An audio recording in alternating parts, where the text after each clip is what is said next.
اعوذ باللہ من الشیطان الرجیم بسم اللہ الرحمن الرحیم الم تر الی الذین یزعمون انہم آمنوا بما انزل الیک وما انزل من قبلک یریدون ان یتحاکموا الی الطاغوت وقد کفروا ان یکفروا به ومن یرید الشیطان ان یضلهم ضلالا بعیدا۔ سورہ نساء کی آیت ہے۔ آج کا میرا موضوع آپ صلی اللہ علیہ وسلم بحیثیت حکم، ایمان بالرسالت کا تقاضا ہے کہ آپ صلی اللہ علیہ وسلم کو اپنا حکم تسلیم کریں اور اپنے معاملات کے فیصلے کرنے کے لیے آپ صلی اللہ علیہ وسلم کی طرف رجوع ہو جائیں۔ یہ ایسے سیرت کے پہلو ہیں کہ جس کی طرف ہمارا دھیان نہیں جاتا اور ہمارے آنکھوں سے اوجھل ہے۔ آپ صلی اللہ علیہ وسلم کی سیرت مبارکہ کے تعلق سے صرف ہم عظمت کا بیان کرتے ہیں اور معجزات کا بیان کرتے ہیں اور چھوٹی چھوٹی سنتوں کا تذکرہ ہوتا ہے، لیکن جو ایمان سے جڑی ہوئی چیز ہے میرے دوستو، اس کا تذکرہ ہونا بہت ضروری ہے۔ آپ صلی اللہ علیہ وسلم کی یعنی آپ صلی اللہ علیہ وسلم کو بحیثیت حکم تسلیم کرنا اللہ تبارک تعالیٰ نے اس کو ضروری قرار دیا ہے۔ آئیے سورہ نساء کی اس آیت کی روشنی میں ہم دیکھیں کہ آپ صلی اللہ علیہ وسلم بحیثیت حکم، دا پروفٹ محمد صلی اللہ علیہ وسلم ایز دا جج، یعنی حکم کہتے ہیں فیصلے کی اتھارٹی رکھنے والا، حکم کہتے ہیں فیصلہ کرنے والے۔ تو اس طرح سے اللہ تبارک تعالیٰ فرماتا ہے، اور یہ منافقین کے کانٹیکس میں آیت نازل ہوئی میرے دوستو۔ اللہ فرماتا ہے، کیا آپ نے دیکھا ہے محمد صلی اللہ علیہ وسلم میرے حبیب، ان لوگوں کو جو یہ دعویٰ تو کرتے ہیں کہ ہم ایمان لائے آپ پر جو نازل ہوا اور آپ سے پہلے جو نازل ہوا اس پر ہم ایمان لائے، یزعمون انہم آمنوا بما انزل الیک وما انزل من قبلک،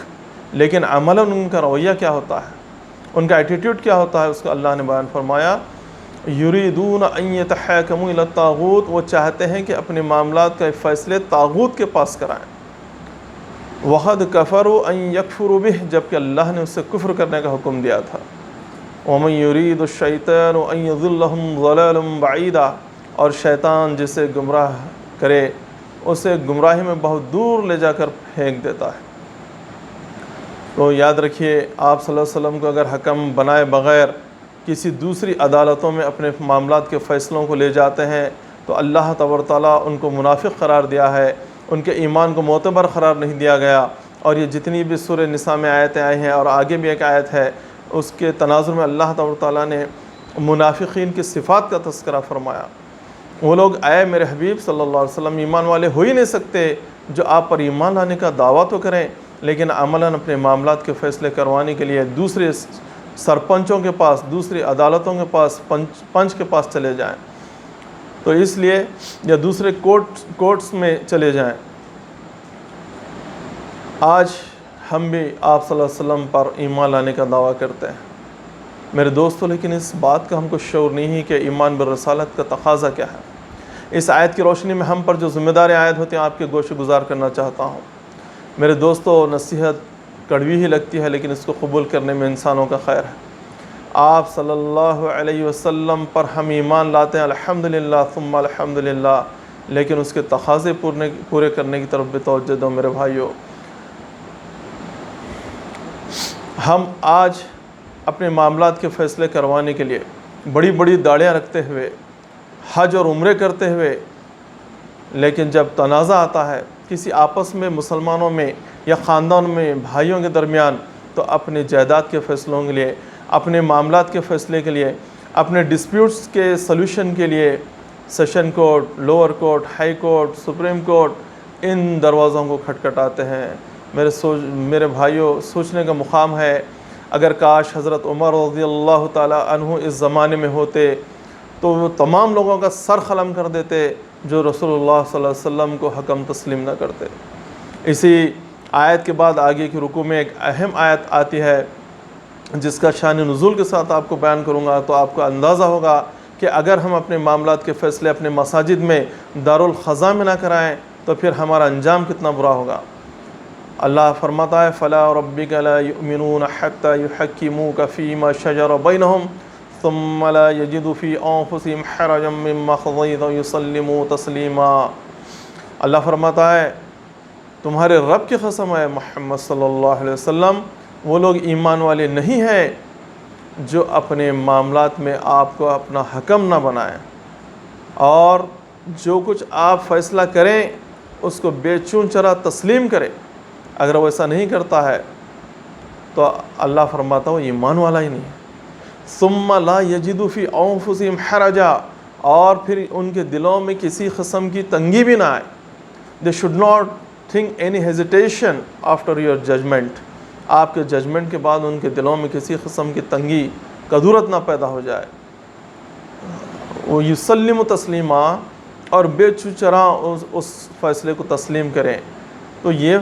آیت آنے کے بعد حضرت عمر رضی اللہ تعالیٰ عنہ کی زندگی بچ گئی۔ ہوا یہ کہ اس زمانے میں ایسے ہی ایک ایمان والا، کمزور ایمان والا، یا سمجھے کہ بس ایمان کے لائن سے ہی آؤٹ تھا، آپ صلی اللہ علیہ وسلم کے حضور ایک معاملہ ڈسپیوٹ لے کر آتا ہے، اس کا جھگڑا ایک یہودی کے ساتھ ہوتا ہے، تو وہ یہ سمجھ کر آتا ہے کہ رسول اللہ صلی اللہ علیہ وسلم کمیونٹی کی نسبت سے، ایمان کی نسبت سے، میں ان کا امتی ہوں، اس نسبت سے وہ میرے حق میں فیصلہ کریں گے۔ لیکن آپ صلی اللہ علیہ وسلم کبھی بھی عدل کا دامن نہیں چھوڑتے، چاہے اپنا ہو یا پرایا ہو، آپ صلی اللہ علیہ وسلم حق کے تحت فیصلہ کرنے والے تھے۔ جب بھی معاملہ سنا آپ صلی اللہ علیہ وسلم نے، تو آپ صلی اللہ علیہ وسلم نے فرمایا اے مسلمان تو غلطی پر ہے، یہ یہودی حق پر ہے، لہٰذا آپ صلی اللہ علیہ وسلم نے یہودی کے حق میں فیصلہ کر دیا۔ اس کو ایک بات گراں گزری، اور وہ اس کے بعد وہاں سے آیا، باہر آنے کے بعد کہتا ہے کہ نہیں، تھوڑا سا حضرت ابو بکر صدیق رضی اللہ تعالیٰ عنہ پاس جائیں گے، وہ فیصلہ کریں گے۔ پھر یہ کہتا ہے یہودی جب آپ صلی اللہ علیہ وسلم اتنی عظیم ہستی میرے حق میں فیصلہ کرے ہیں تو کوئی دوسرا اس کے مخالف کیا کرے گا؟ وہ بخوشی چلے جاتا ہے۔ پھر حضرت ابو بکر صدیق رضی اللہ تعالیٰ عنہ کے پاس جا کر جب معاملہ پیش کرتے ہیں تو پہلے ہی کہتا ہے کہ میرے حق میں آپ صلی اللہ علیہ وسلم نے، آپ کے رسول نے فیصلہ فرما دیا ہے، یہ پھر بھی آپ کے پاس آیا ہے۔ تو حضرت ابو بکر رضی اللہ تعالیٰ عنہ قربان جائیے، فرماتے ہیں میں اس میٹر کو سننا بھی پسند نہیں کرتا، جب رسول اللہ صلی اللہ علیہ وسلم کا فیصلہ ہو چکا ہے تو صدیق کا فیصلہ بھی ہوئے، اللہ اکبر۔ پھر اس کے بعد اس پر بھی وہ چپ نہیں بیٹھتا، اور آگے کہتا ہے نہیں، ایک آخری بار حضرت عمر رضی اللہ تعالیٰ عنہ کے پاس جائیں گے، وہ بہترین فیصلہ کرنے والے ہیں۔ تو یہ کہتا ہے میں حق پر ہوں، تمام میرے حق میں معاملات ہوئے ہیں۔ تو پھر وہ جاتے ہیں، حضرت عمر رضی اللہ تعالیٰ عنہ کا ڈور ناک کرتے ہیں، اس کے بعد آپ آتے ہیں، تو باتوں باتوں ہی میں پھر کیونکہ اسے ڈر پیدا ہوتا ہے کہ پھر کدھر چلا جائے،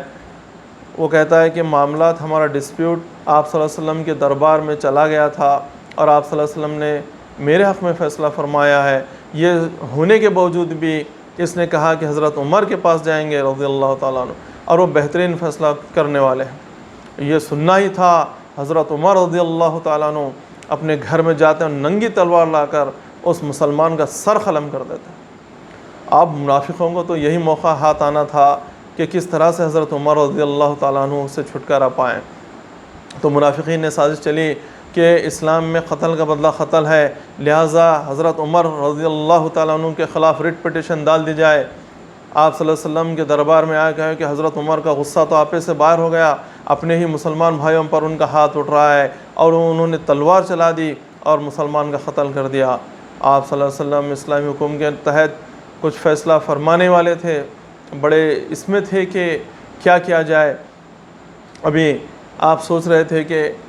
اللہ تبارک تعالیٰ کی رحمت جوش میں آئی، اور اللہ تبارک تعالیٰ نے جبرائیل علیہ السلام کو بھیجا اور فرمایا کہ جو عمر کا فیصلہ تھا وہ بالکل بجا تھا، وہ شخص ایمان والا نہیں تھا، اور جو ایمان لانے کے بعد آپ کو حکم تسلیم نہیں کرتا، فیصلے کی اتھارٹی تسلیم نہیں کرتا، اس کا ایمان سے کوئی رشتہ باقی نہیں رہتا، اور اس کے مرتد ہونے کی سزا گردن زدنی تھی۔ تو حضرت عمر نے ٹھیک کیا۔ تو یہ آیت نازل ہوئی، تو فلا ربک لا یؤمنون حتی یحکموک فیما شجر بینہم ثم لا یجدوا فی انفسہم حرجا مما قضیت ویسلموا تسلیما۔ جیسے ہی آیت نازل ہوئی، تمہارے رب کی قسم ہے محمد صلی اللہ علیہ وسلم، وہ لوگ ایمان والے نہیں ہیں جو اپنے معاملات جو اپنے معاملات میں آپ کو اپنا حکم تسلیم نہ کریں اور جو کچھ فیصلہ آپ کریں اس کو بے چترا تسلیم کریں اور دل میں تنگی بھی محسوس نہ کریں۔ اللہ اکبر۔ جیسے یہ آیت نازل ہوئی تو حضرت عمر رضی اللہ تعالیٰ عنہ کو چھٹکارا ملا اور اس کے قتل کو واجب یعنی بجا فرمایا گیا۔ تو آپ اندازہ لگائیے میرے دوستو، آج ہم بڑے بڑے دعوے کرتے ہیں، آپ صلی اللہ علیہ وسلم سے محبت کا دعویٰ کرتے ہیں، دم بھرتے ہیں، لیکن جب اپنے معاملات ڈسپیوٹس کے لیے اللہ کے رسول صلی اللہ علیہ وسلم کی شریعت کے تحت جب فیصلے کرنے کے لیے مساجد کو بلایا جاتا ہے، دارالقضاء بلایا جاتا ہے، تو پیٹ پھیر لیتے ہیں اور کہتے ہیں کہ میں سیشن کورٹ جاؤں گا، میں ہائی کورٹ جاؤں گا، میں فلاں جگہ جاؤں گا، فلاں گنڈوں کے پاس جاؤں گا۔ یہ ہمارا معاملہ ہو گیا۔ اللہ تبارک تعالیٰ ایسے گھٹیا عمل سے ہماری حفاظت فرمائے، ایسے عمل سے جس سے ہم ایمان سے ہی باہر ہو جاتے ہیں، اس عمل کو کرنے سے بچائے، اور جو بھی لوگ اب تک ایسے اعمال کیے ہیں توبہ کر لیں اور رجوع ہو جائیں۔ اللہ تبارک تعالیٰ سے دعا ہے کہ اللہ تعالیٰ ہم کو ایمان برسالت کے اس تقاضے کو پورا کرنے کی توفیق عطا فرمائے۔ وآخر الدعوانا ان الحمد للہ رب العالمین۔